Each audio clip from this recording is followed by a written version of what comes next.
The Nightingale, read by Chuck Brown.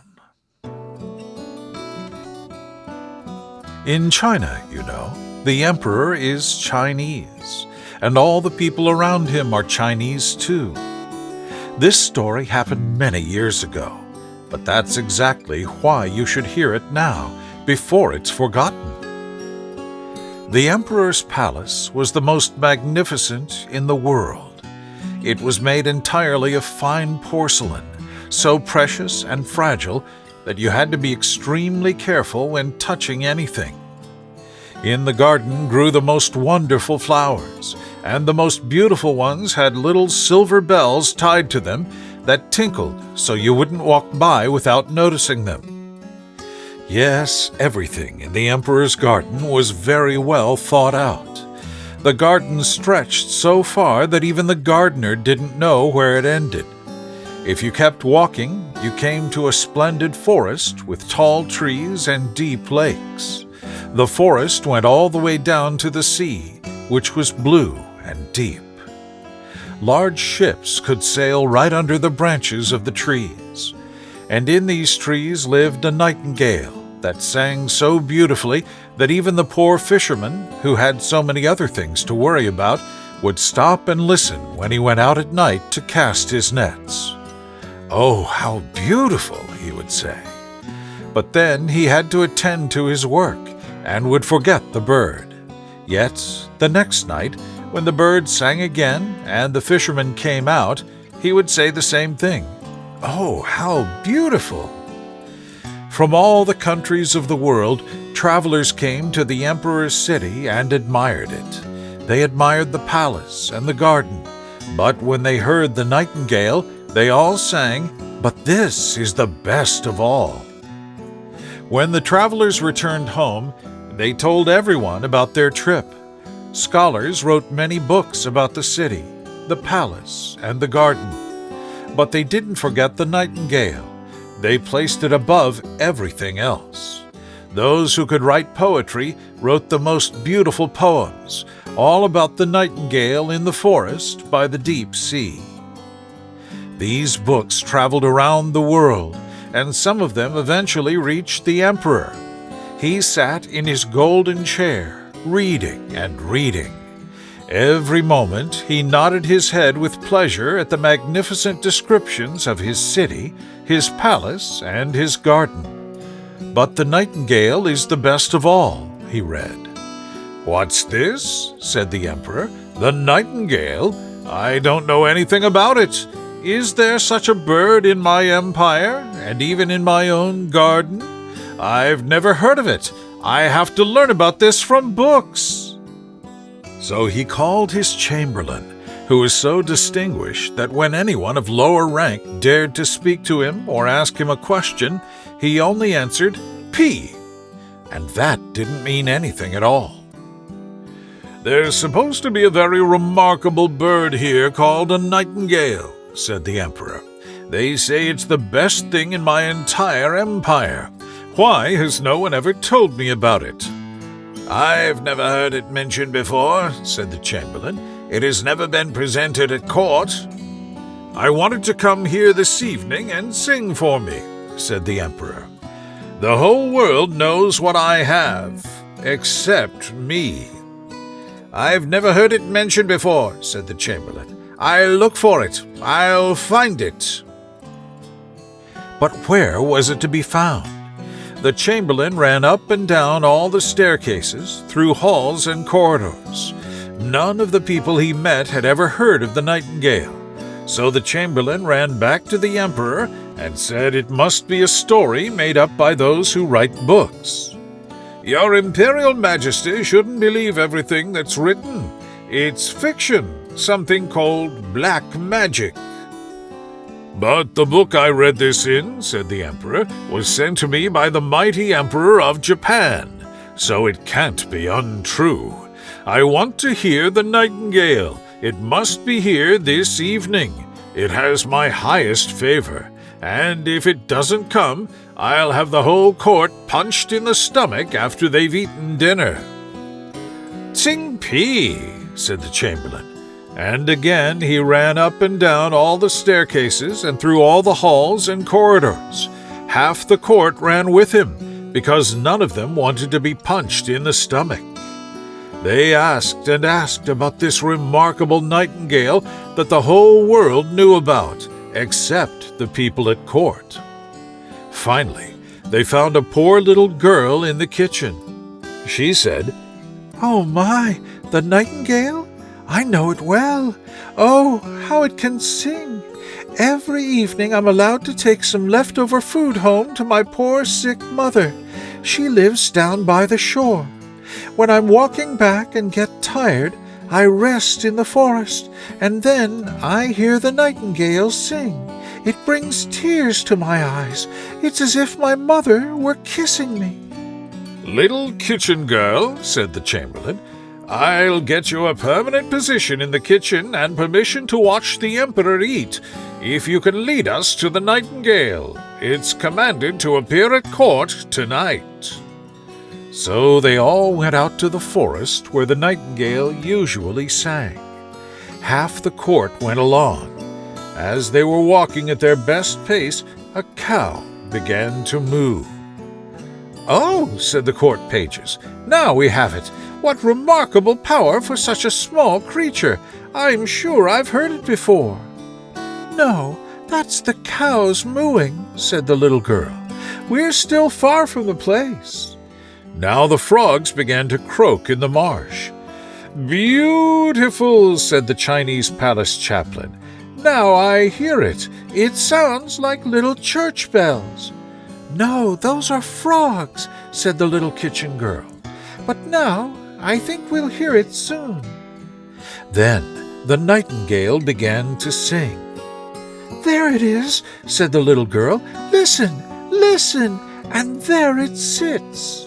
She pointed to a little gray bird up in the branches. "Is it possible?" said the chamberlain. "I never imagined it would look like that. How ordinary it looks. It must have lost its color from seeing so many distinguished people around." "Little nightingale," called the little kitchen girl loudly, "our gracious emperor wants you to sing for him." "With the greatest pleasure," said the nightingale, and sang so that it was a joy to hear. "It sounds like glass bells," said the chamberlain, "and look how its little throat works. It's strange that we've never heard of it before. It will be a great success at court."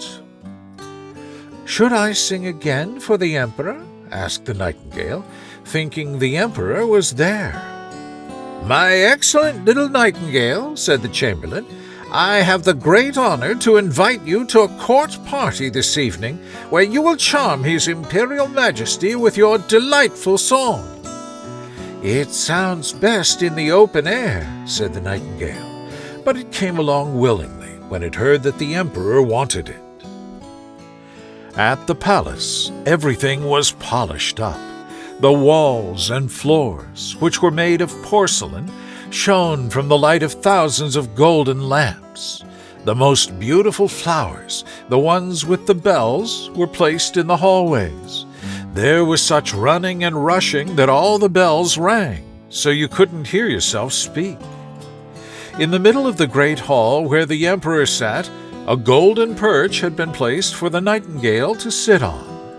The entire court was there, and the little kitchen girl had been given permission to stand behind the door, since she now had the title of real kitchen maid.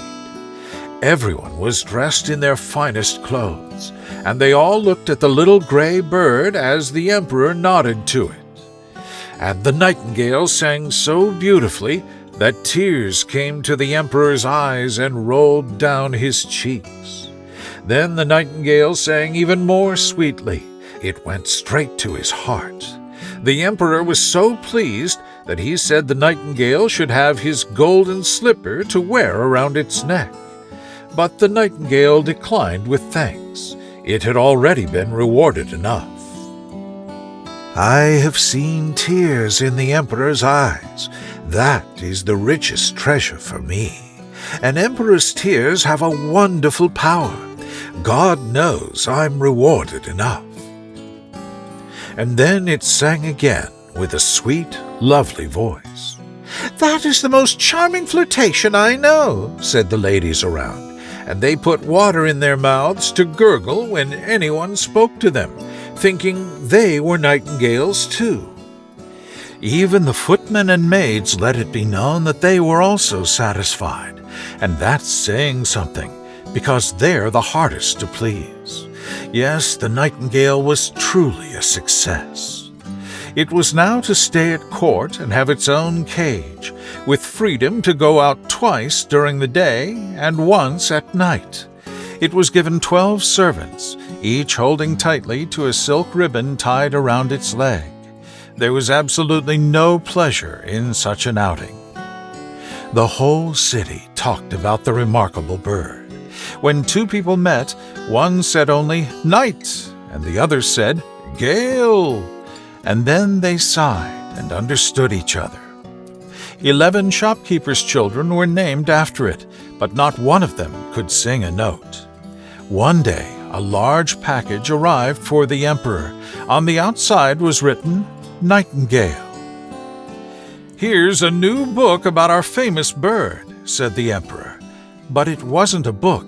It was a little mechanical toy lying in a box, an artificial nightingale that was supposed to look like the real one, but was covered all over with diamonds, rubies, and sapphires. As soon as you wound up the artificial bird, it could sing one of the pieces that the real one sang, and its tail moved up and down and shone with silver. Around its neck hung a little ribbon, and on it was written, "The Emperor of Japan's nightingale is poor compared to the Emperor of China's." "How beautiful," everyone said, and the person who had brought the artificial bird immediately received the title of Chief Imperial Nightingale Bringer. Now they should sing together. What a duet that will be! And so they had to sing together, but it didn't work out well, because the real nightingale sang in its own way, and the artificial bird sang waltzes. "That's not its fault," said the music master. "It keeps perfect time and follows my exact method." Then the artificial bird had to sing alone. It was just as successful as the real one, and it was much more beautiful to look at. It sparkled like bracelets and brooches. 33 times it sang the same piece, and it wasn't tired. People would have liked to hear it from the beginning again, but the emperor thought the living nightingale should also sing something. But where was it? No one had noticed that it had flown out the open window back to its green forest. "What's the meaning of this?" said the emperor, and all the courtiers scolded and said the nightingale was a very ungrateful creature. "We still have the best bird," they said, and so the artificial bird had to sing again, and that was the 34th time they heard the same piece, but they still didn't know it by heart, because it was so difficult. The music master praised the bird tremendously. Yes, he assured them that it was better than the real nightingale, not only in its dress and the many beautiful diamonds, but also inside. "You see, ladies and gentlemen, and above all, your Imperial Majesty, with the real nightingale you can never calculate what will come. But with the artificial bird, everything is decided. It will be this way and no other. You can explain it. You can open it up and show human thinking, how the waltzes lie, how they go, and how one follows after another." "Those are exactly our thoughts," they all said, and the music master got permission to show the bird to the people the next Sunday. They should also hear it sing, said the emperor, and they heard it and became as happy as if they had all gotten drunk on tea, because that's so Chinese. They all said, "Oh!" and held up their pointing fingers and nodded.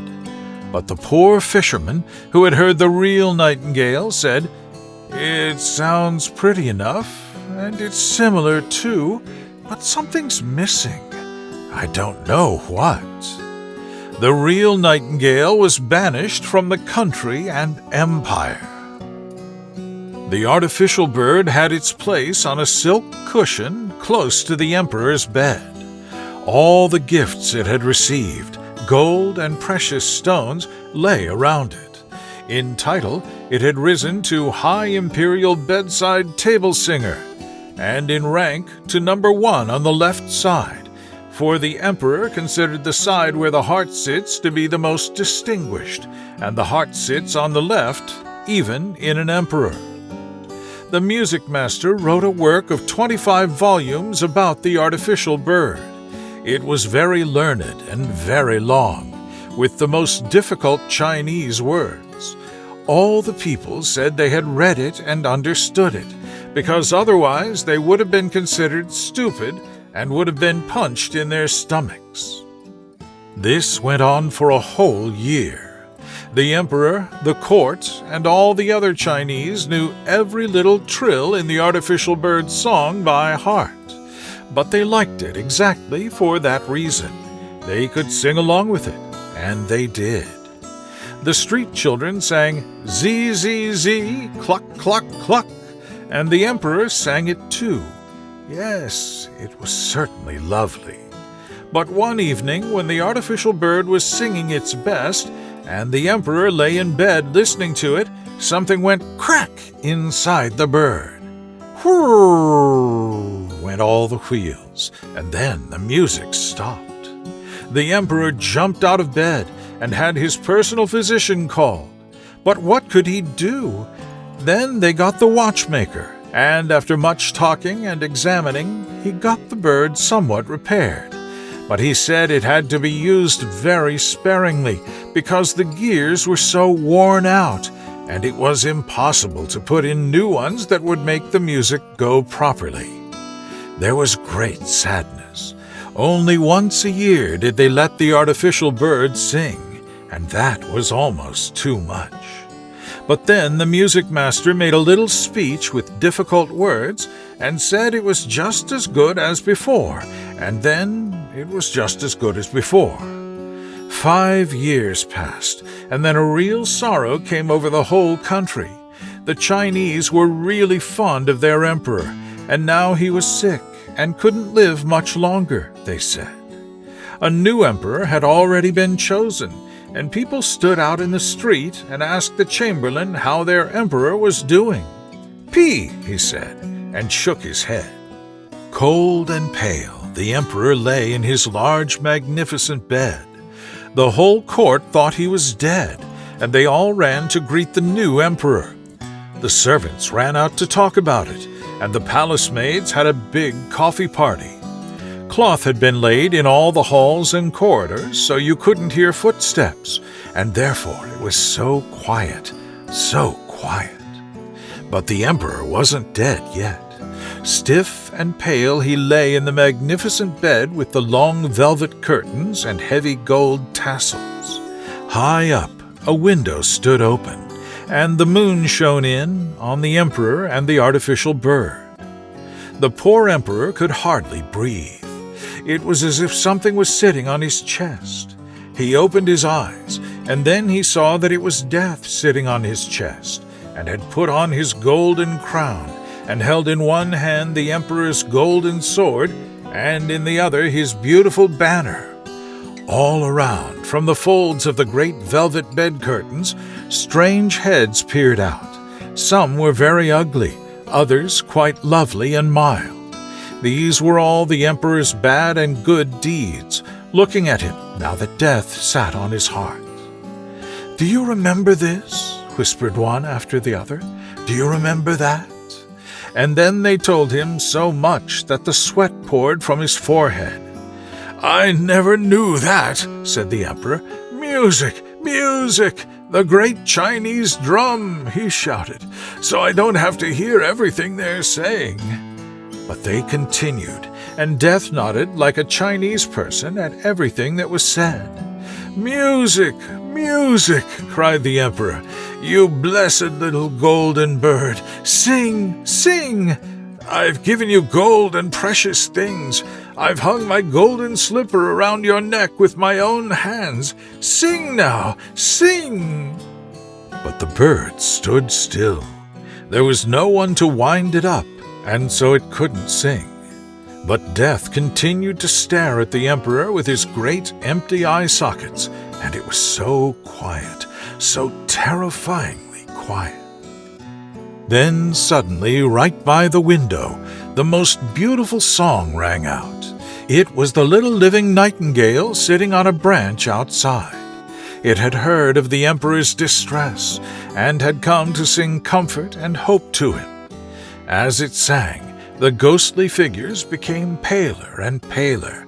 The blood flowed faster and faster in the emperor's weak limbs, and even Death listened and said, "Continue, little nightingale, continue.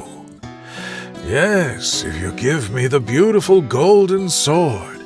Yes, if you give me the rich banner. Yes, if you give me the emperor's crown." And Death gave each treasure for a song, and the nightingale continued singing. It sang about the quiet churchyard where the white roses grow, where the elder tree smells sweet, and where the fresh grass is watered by the tears of survivors. Then Death got such longing for his garden that he floated like a cold white mist out the window. "Thank you, said the emperor. "You heavenly little bird, I know you well.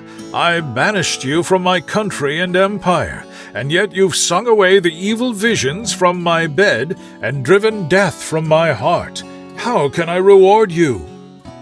"You have already rewarded me," said the nightingale. "I got tears from your eyes the first time I sang. I'll never forget that. Those are the jewels that make a singer's heart happy. But sleep now and get well and strong. I'll sing for you." And it sang, and the emperor fell into a sweet sleep, a gentle and refreshing sleep. The sun shone in on him through the windows when he woke up, strengthened and healthy. None of his servants had come back yet, because they thought he was dead. But the nightingale still sat there singing.